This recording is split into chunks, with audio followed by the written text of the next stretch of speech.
সশ্রদ্ধ চিত্তে শপথ বা দৃঢ়ভাবে ঘোষণা করিতেছি যে সশ্রদ্ধ চিত্তে শপথ বা দৃঢ়ভাবে ঘোষণা করিতেছি যে আমি আইন অনুযায়ী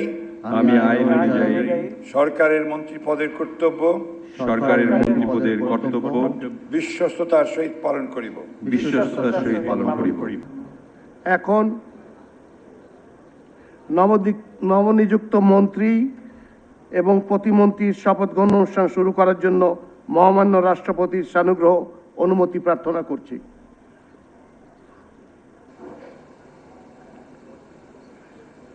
সম্মানিত সুধীবৃন্দ, আমি এখন গণপ্রজাতন্ত্রী বাংলাদেশের সংবিধানের 56 অনুচ্ছেদের 2 দফা অনুযায়ী রাষ্ট্রপতি কর্তৃক গণপ্রজাতন্ত্রী বাংলাদেশ সরকারের মন্ত্রী পদে নিয়োগপ্রাপ্ত ব্যক্তিগণের নাম ঘোষণা করছি।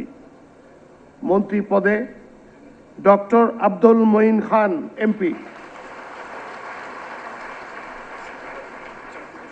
জনাব এম রশিদুজ্জামান মিল্লাত এমপি, জনাব সাচিং প্রু এমপি, জনাব আন্দালিব রহমান এমপি। নবযুক্ত মাননীয় মন্ত্রীগণকে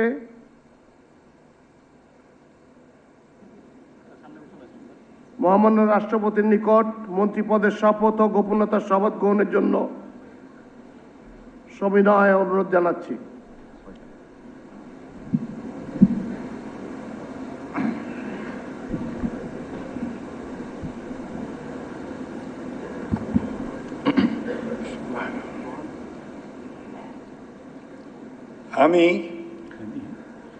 আমি এম রশিদুজ্জামান মিল্লাত সশ্রদ্ধ চিত্তে শপথ বা দৃঢ়ভাবে ঘোষণা করিতেছি যে সশ্রদ্ধ চিত্তে শপথ বা দৃঢ়ভাবে ঘোষণা করিতেছি যে আমি আইন অনুযায়ী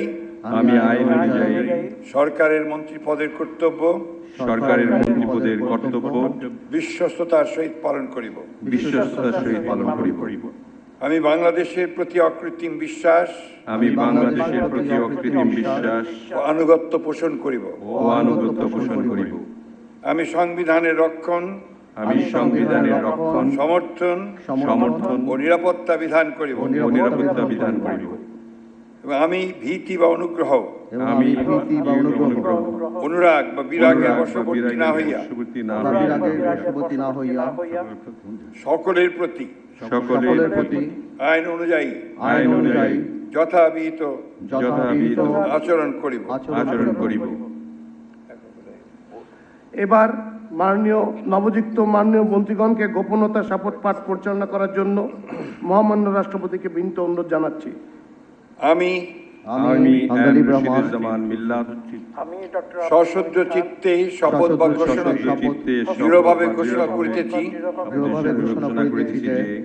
সরকারের মন্ত্রী রূপে যে সকল বিষয় আমার বিবেচনার জন্য আনিত হইবে বা যে সকল বিষয় আমি অবগত হইব তা মন্ত্রী রূপে যথাযথভাবে আমার কর্তব্য পালনের প্রয়োজন ব্যতীত প্রত্যক্ষ বা পরোক্ষভাবে কোনো ব্যক্তিকে জ্ঞাপন করিব না বা কোনো ব্যক্তির নিকট প্রকাশ করিব না। এখন মাননীয় মন্ত্রীগণকে তাদের পদের শপথ ও গোপনীয়তার শপথপত্রে স্বাক্ষর করার জন্য এবং স্বাক্ষর শেষে নির্ধারিত আসন গ্রহণ করার জন্য বিনীত অনুরোধ জানাচ্ছি।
গণপ্রজাতন্ত্রী বাংলাদেশ সরকারের মন্ত্রী হিসেবে দায়িত্ব গ্রহণের জন্য মাননীয় মন্ত্রীগণকে আন্তরিক অভিনন্দন জানাচ্ছি।